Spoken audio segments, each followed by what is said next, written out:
Breaking news చూస్తున్నాం. స్థానిక సంస్థల ఎన్నికల నోటిఫికేషన్ విడుదలతో విశాఖలో ఎలక్షన్ హీట్ మొదలైంది. ఈరోజు జీవీఎంసీ స్టాండింగ్ కమిటీ ఎన్నికలు జరగబోతున్నాయి. 10కి 10 స్థానాలు గెలవాలని కూటమి ప్రభుత్వం కసరత్తు చేస్తోంది. మరోవైపు అసెంబ్లీ ఎన్నికల్లో ఘోర పరాజయం పాలైన వైసీపీ సైతం అన్ని స్థానాలను గెలవాలని ప్రయత్నిస్తోంది. దీంతో కూటమి సర్కార్ వైసీపీ మధ్య తీవ్ర పోరు నెలకొంది. కౌన్సిల్ ఏర్పడిన దగ్గర నుంచి ఇప్పటి వరకు 3 సార్లు జీవీఎంసీ స్టాండింగ్ కమిటీ ఎన్నికలు జరగ్గా ఒక్కసారి కూడా ఒక్క స్థానంలో కూడా టీడీపీ కార్పొరేటర్లు గెలవలేదు.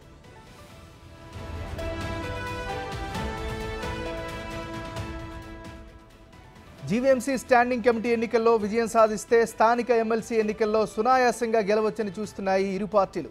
మొత్తం 10 స్థానాలకు ఈ ఎన్నికలు జరగనున్నాయి. ఈ స్టాండింగ్ కమిటీ ఎన్నికల్లో 20 మంది పోటీ పడుతున్నారు. కూటమి తరపున 10 మంది, వైసీపీ తరపున 10 మంది నామినేషన్లు సమర్పించారు. వారంతా అర్హత సాధించడంతో 20 మందికి 96 మంది కార్పొరేటర్లు ఓట్లు వేస్తారు.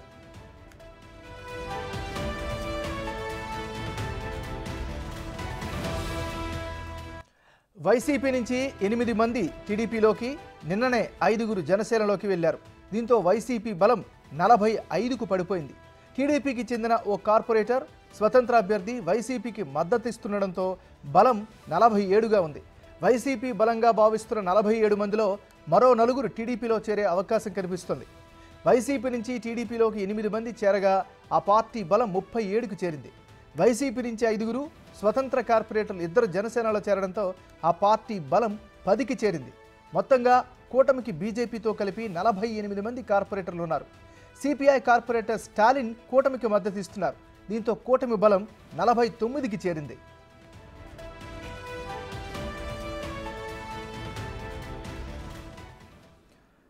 స్థానిక సంస్థల ఎన్నికల నోటిఫికేషన్ విడుదలతో విశాఖలో ఎలక్షన్ హీట్ మొదలైంది.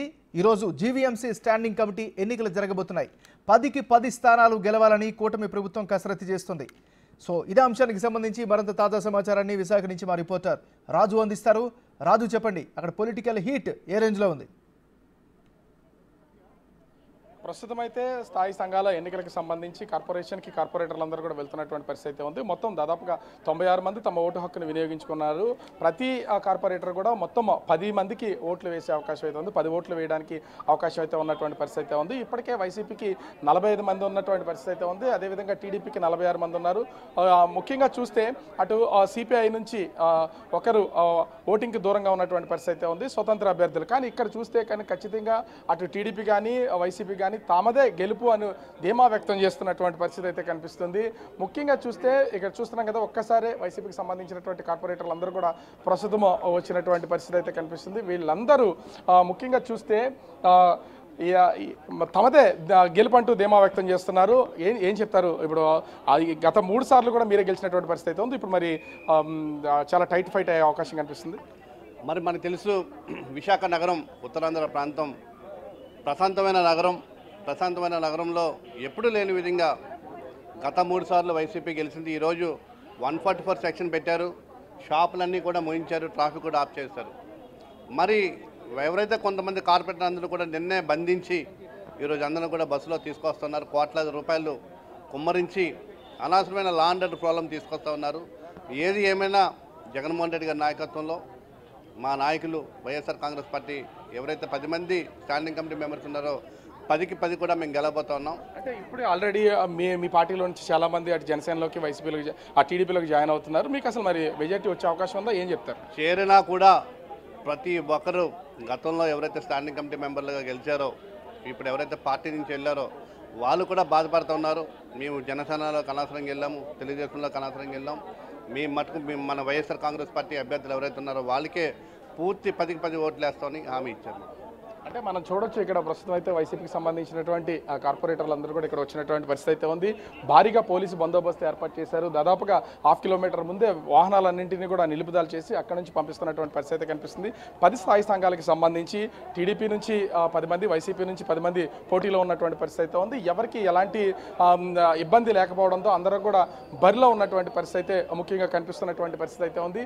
అయితే ఇక్కడ క్రాస్ ఓటింగ్ కూడా జరిగే అవకాశం అయితే కనిపిస్తుంది. ఎందుకంటే జనసేన పార్టీలోకి ఇప్పటికే ముగ్గురు కార్పొరేటర్లతో పాటుగా మరొక 5గురు జాయిన్ అయినటువంటి నేపథ్యంలో ఈ 8 మంది వరకు ఉన్నారు. వీళ్ళల్లో ఏ ఒక్కరికి కూడా ఒక స్థాయి సంఘానికి సంబంధించినటువంటి సీటు కూడా ఇవ్వకుండా ఉన్నటువంటి పరిస్థితుల్లో వాళ్ళు క్రాస్ ఓటింగ్కి వెళ్ళే అవకాశం అయితే ఉంది. అటు వైసీపీ నుంచి టీడీపీకి క్రాస్ ఓటింగ్కి వెళ్తారు, టీడీపీ నుంచి వైసీపీకి కూడా క్రాస్ ఓటింగ్కి వెళ్ళే అవకాశం అయితే ఉంది. అయితే 2 పార్టీలకు సంబంధించినటువంటి నాయకులు మేము గెలుస్తాము అంటూ ధీమా వ్యక్తం చేస్తున్నటువంటి పరిస్థితి అయితే ఉంది. అయితే గెలుపు అనేది ఎవరికి వస్తుందా అనేది మాత్రము ఓటింగ్ తర్వాత బయటపడే అవకాశం అయితే ఉంది. పూర్తి స్థాయిలో ధీమా వ్యక్తం చేస్తున్నట్లుగా 10 స్థాయి సంఘాలను ఏ ఒక్క పార్టీ గెలుచుకునే అవకాశం అయితే లేదు.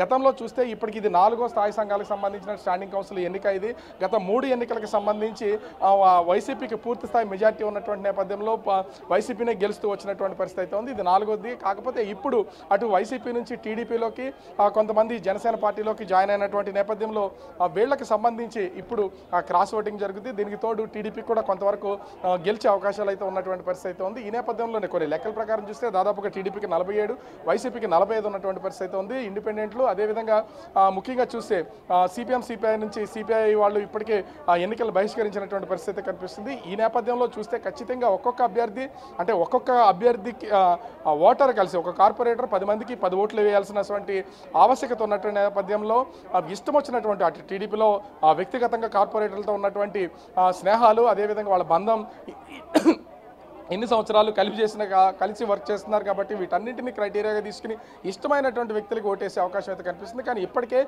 కార్పొరేటర్లందరితో కూడా అటు మాజీ సీఎం జగన్మోహన్ రెడ్డి వైసీపీకి సంబంధించినటువంటి వాళ్ళతో మాట్లాడినటువంటి పరిస్థితి ఉంది. నిన్న వైవి సుబ్బారెడ్డి కూడా ఇక్కడ ఒక మీటింగ్ నిర్వహించారు.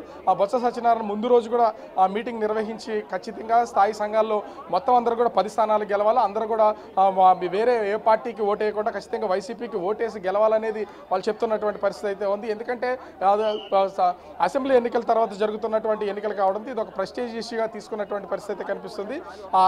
దీనిలో భాగంగానే చేస్తున్నటువంటి పరిస్థితి ఉంది.